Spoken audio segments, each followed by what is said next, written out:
आती है और पूछती है कि क्या तुम्हें टमाटर खाकर मजे आए, जिस पर वो उसके मुंह पर मुंह कर जाता है और कहता है कि मुझे नहीं पता तुम क्या बोल रही हो, जिस पर कैरल उसे आतंकवादी बोलकर लंगड़ाती हुई वहाँ से जाने लगती है। फिलिप उससे पूछता है कि तुम्हारे पैर को क्या हुआ। वो कहती है कि जमीन से पानी निकालते वक्त मुझे चोट लग गई। अब उसकी ये हालत देखकर फिलिप को उस पर तरस आ जाता है, इसलिए वो उसकी पानी का जुगाड़ करने में मदद करता है, जिसमें वो एक वॉल्व से पानी के पाइप को जोड़कर पानी को कैरल के घर तक ले आता है, जिसे देखकर वह बहुत खुश होती है और उसे रात को डिनर के लिए इनवाइट करती है। फिर रात में डिनर के दौरान कैरल फिलिप को बताती है कि तुम्हारे औजार को देखकर मुझे पूरा यकीन हो चुका है कि ऊपर वाले ने हमें धरती पर जनसंख्या को आगे बढ़ाने के लिए मिलवाया है। फिलिप कहता है कि ठीक है, अगर तुम इतना ही जोर दे रही हो तो आज रात को हम कर ही लेते हैं। कैरल कहती है कि नहीं, मैं तुम्हारे साथ तब तक सुहागरात नहीं मनाऊंगी जब तक तुम मुझसे शादी नहीं कर लेते, जो सुनकर वह हंसने लगता है और कहता है कि तुम मजाक अच्छा कर लेती हो। वो कहती है कि नहीं, मैं मजाक नहीं कर रही, क्या तुम ये चाहते हो कि इस धरती पर पैदा होने वाला पहला बच्चा नाजायज हो। फिलिप कहता है कि तुम ये शादी क्यों करना चाहती हो जबकि इस चीज का कोई मतलब नहीं है। वो कहती है लेकिन मेरे लिए मतलब है, अगर दुनिया खत्म हो गई है तो इसका मतलब ये नहीं कि हम अपने रीति रिवाज भूल जाएं। अब फिलिप को किसी भी हाल में उसके साथ इंटीमेट होना ही था, इसलिए वो उसके साथ शादी करने के लिए मान जाता है। कैरल कहती है कि पहले तो मुझे अच्छे से कहो अपने घुटनों पर बैठकर, जिस पर फिलिप अपने घुटनों पर बैठकर उसे प्रपोज करता है और कैरल उसे हाँ बोल देती है। लेकिन उसकी हाँ सुनकर फिलिप को बिल्कुल भी खुशी नहीं होती, तो वह डिनर को आधे में ही छोड़कर वहाँ से घर चला जाता है, जिसके पीछे पीछे कैरल उसके लिए खाना लेकर आती है। कहती है कि तुम्हें पता है अमेरिका का राष्ट्रपति मर चुका है, इसलिए अब हम दोनों में से ही किसी को राष्ट्रपति बनकर देश की कमान अपने हाथों में लेनी होगी।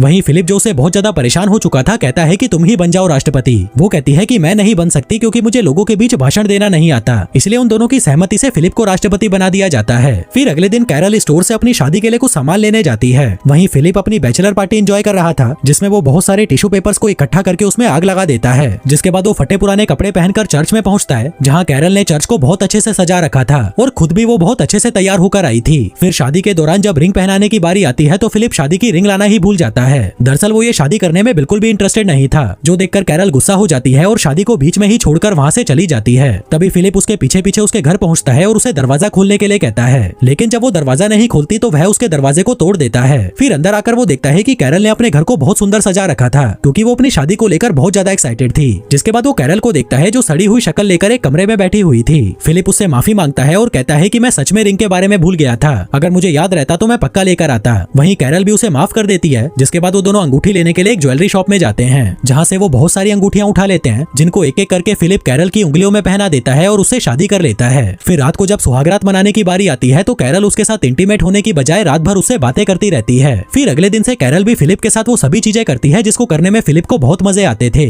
जिसके बाद वो कैरल को अपनी एक्स गर्लफ्रेंड से भी मिलवाता है, जिसको देखकर कैरल को उससे जलन होने लगती है, तो वह उसे उठाकर बाहर फेंक देती है। फिर खूब मौज मस्ती करके जब वो दोनों घर की ओर जा रहे थे तभी चौराहे पर उनकी कार एक लिमोजिन से टकरा जाती है। फिलिप जल्दी से उतरकर उस लिमोजिन को देखने जाता है कि कहीं उसमें कोई इंसान तो नहीं है, और तभी उसमें से मेलिसा नाम की एक खूबसूरत लड़की नीचे उतरती है, जिसे देखकर फिलिप के तो होश ही उड़ जाते हैं। वहीं कैरल भी मेलिसा को देखकर बहुत खुश होती है और फिर वो तीनों उसकी कार से फिलिप के घर पर जाने लगते हैं, जहाँ रास्ते में फिलिप मेलिसा को घूरे जा रहा था और उसको पटाने के लिए उसकी छोटी छोटी बातों पर खिलखिलाकर हंस रहा था। मेलिसा बताती है कि मैं वो टाउन के बाहर लगे साइन बोर्ड को पढ़ के यहाँ पर आई थी और पिछले 2 हफ्तों से यहाँ पर कुत्ते की तरह भटक रही थी, लेकिन मुझे यहाँ पर कोई नहीं मिला। जो सुनकर फिलिप सोचने लगता है कि मुझसे कितनी बड़ी गलती हो गई, ये लड़की तो कैरल से पहले यहाँ पर आई थी, अगर ये मुझे पहले मिल जाती तो मैं इससे ही शादी करता। तभी कैरल भी मेलिसा को बता देती है कि हमने भी 1 हफ्ते पहले ही शादी की है। जो सुनकर मेलिसा चौंक जाती है और कहती है कि यार तुम तो बड़े तेज निकले। वहीं ये शादी वाली बात फिलिप को बिल्कुल भी अच्छी नहीं लगती और इससे पहले कि कैरल उन्हें कुछ और बताती वो कार की बीच वाली खिड़की को बंद कर देता है। इसके बाद वो तीनों घर पहुँचते हैं, जहाँ मेलिसा उसके घर में लगी हुई महंगी महंगी पेंटिंग्स को देखकर हैरान हो जाती है और कहती है कि मैं बहुत थक गई हूँ, मुझे रेस्ट की जरूरत है। फिलिप कहता है कि तुम मेरे घर पर आराम कर लो, हम बहुत सारी बातें करेंगे और साथ में मिलकर खूब मजे करेंगे। पर तभी कैरल कहती है कि अगर मैं होती तो उसके घर में बिल्कुल भी नहीं रुकती, क्योंकि फिलिप इस घर के पूल का इस्तेमाल हगने के लिए करता है। जो सुनकर मेलिसा कहती है कि ठीक है, मैं अपने लिए कोई दूसरा घर ढूंढ लूंगी। फिर जाने से पहले कैरल उसे डिनर के लिए इनवाइट करती है, जिसके लिए वो मान जाती है। तभी कैरल उसे गले लगा लेती है। वहीं फिलिप जो ऐसे मौके कभी नहीं छोड़ता, वो भी उनके बीच में घुस जाता है और जाकर मेलिसा को पीछे से चिपकने लगता है। फिर शाम के समय जब डिनर की तैयारी की जा रही थी तभी फिलिप वहाँ पर अपनी दाढ़ी काट कर आता है, जो देखकर कैरल चौंक जाती है कि जब उसने कहा था तो फिलिप ने उसे दाढ़ी काटने से मना कर दिया था। दरअसल वो मेलिसा के साथ इंटीमेट होने की नाकाम कोशिश कर रहा था, जिसके लिए वो कुछ भी करने को तैयार था। फिर रात में जब सभी डिनर टेबल पर थे तभी फिलिप मेलिसा को घूरे जा रहा था और अपने आप को कोसे जा रहा था कि उसने इतनी जल्दी शादी क्यों कर ली। जिसके बाद वो मेलिसा की हर बात में हाँ मिलाने लगता है, जैसे कि जो मूवी मेलिसा की फेवरेट थी वो फिलिप की भी फेवरेट थी, जो खाना मेलिसा का फेवरेट था वो उसका भी फेवरेट था, जो कार उसकी फेवरेट थी वो उसकी भी फेवरेट थी। दरअसल वो ये इसलिए कर रहा था ताकि मेलिसा को लगे कि इन दोनों के बीच में कोई कनेक्शन है। फिर डिनर खत्म होने के बाद कैरल फिलिप को अपने साथ मस्ती करने के लिए बुलाती है, लेकिन फिलिप का बिल्कुल भी मन नहीं था, तो वह उसे मना कर देता है और कहता है कि मेरे पेट में दर्द है। कैरल पूछती है कि तुम मुझे एक बात बताओ, कहीं तुम मेलिसा से आकर्षित तो नहीं हो। वो कहता है कि नहीं ऐसा कुछ नहीं है, जो कहकर वो सोने चला जाता है। तभी आधी रात में मेलिसा उससे अपनी बजवाने आती है, जिसे देखकर फिलिप कुत्ते की तरह उसके पीछे जाने लगता है। पर तभी उसे वहाँ कमोड पर बैठी हुई कैरल दिखाई देती है, जिसे देखकर वह बुरी तरह डर जाता है। फिर अगली सुबह मेलिसा फिलिप से मिलने आती है, जहाँ वो देखती है कि फिलिप एक्सरसाइज कर रहा था। दरअसल वो मेलिसा को अपनी बॉडी दिखाकर पटाना चाहता था। मेलिसा उसे बाहर बुलाती है और पूछती है कि ये सब क्या है। फिलिप कहता है कि ये मेरी तरफ से तुम्हारे लिए एक तोहफा है, क्योंकि मैंने तुम्हारी लिमोजिन जो तोड़ दी थी। वो कहती है कि तुम्हें ये सब करने की कोई जरूरत नहीं है। इसी बीच कैरल फिलिप को आवाज लगाकर अपने पास बुलाती है और पूछती है कि क्या तुमने मेलिसा को एक नई कार गिफ्ट की है। वो कहता है कि हाँ, क्योंकि मैंने उसकी लिमोजिन तोड़ जो दी थी।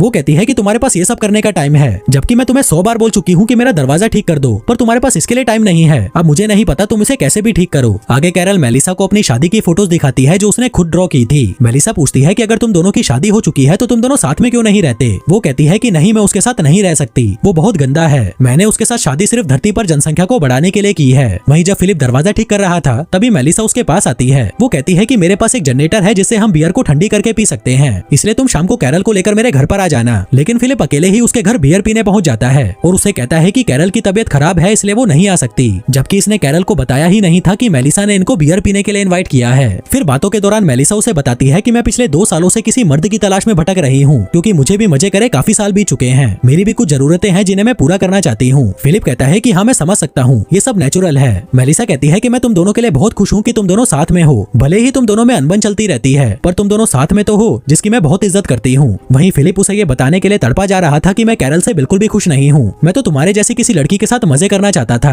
पर मुझे क्या मिला, ये सड़ा हुआ कचरा। मेलिसा कहती है कि मेरी भी किस्मत देखो, मुझे धरती पर मौजूद एक आखिरी मर्द मिला और वो भी शादीशुदा। फिलिप कहता है कि चिंता मत करो, अब वो मर्द शादीशुदा नहीं रहेगा। जिसके बाद वो अपनी शादी तोड़ने के लिए कैरल के पास जाता है, लेकिन वो उसे कुछ कह नहीं पाता, क्योंकि वो उनकी शादी की फोटो से दरवाजे पर टांगने वाला दिल बना रही थी, जो देखकर उसे कैरल पर तरस आ जाता है और वो उसकी फीलिंग्स को हर्ट नहीं करना चाहता था, इसलिए वो चुपचाप वहाँ से अपने घर चला जाता है। वहीं दूसरी तरफ हम एक ऑडी को आते हुए देखते हैं, जिसका मतलब था कि एक इंसान और भी है जो इस धरती पर जिंदा बचा है। जो इंसान वहाँ पर फिलिप का वो अलाइव वाला बोर्ड देखता है और उस टाउन की तरफ निकल पड़ता है। अब ये इंसान कौन था और उन लोगों के अलावा और कितने इंसान हैं जो अभी भी जिंदा बचे हैं, और क्या अपना फिलिप मेलिसा के साथ सुहागरात मना पाएगा, ये सब देखेंगे हम अगले वीडियो में। धन्यवाद।